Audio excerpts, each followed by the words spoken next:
একটা কেক নেওয়া সত্ত্বেও রাত 10টার সময় আবার কেক অর্ডার করলো।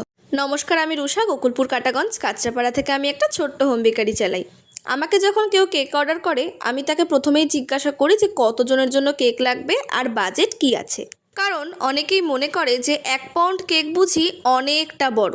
তো আমাকে তেমনই এক দাদা মেসেজ করেছে এবং বলেছে যে বোন, আমার 14-15 জনের জন্য কেক লাগবে, তুমি আমায় একটা 250 টাকার কেক বানিয়ে দিও।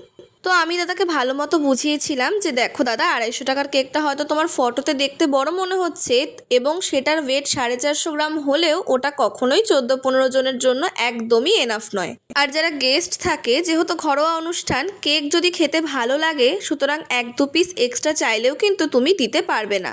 তো দাদা বলেছে যে না, কিছুই করার সেরকম ইচ্ছা নেই, যেহেতু কয়েকজন আসবে, একটু কেক দিতে হবে, তাই আমি নিচ্ছি, ও ভাগ বাটোয়ারা করে হয়ে যাবে। তো আমি সেই বুঝেই দাদাকে অনেক বোঝানোর পরেও যখন দাদা বোঝেনি, আমি 250 টাকার কেকটাই বানিয়ে দিয়েছি।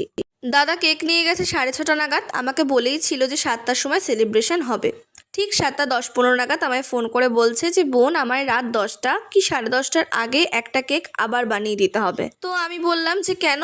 বলল যে যারা অর্ধেক এখনো আসেনি তাদের আস্তে আস্তে একটু রাত হবে, আর এদিকে পুরো কেকই শেষ, এবার তাদেরকে আমি কি দেব? তাই তোমরা সব সময় সাজেশন নিয়েই কিন্তু কেক অর্ডার দেবে।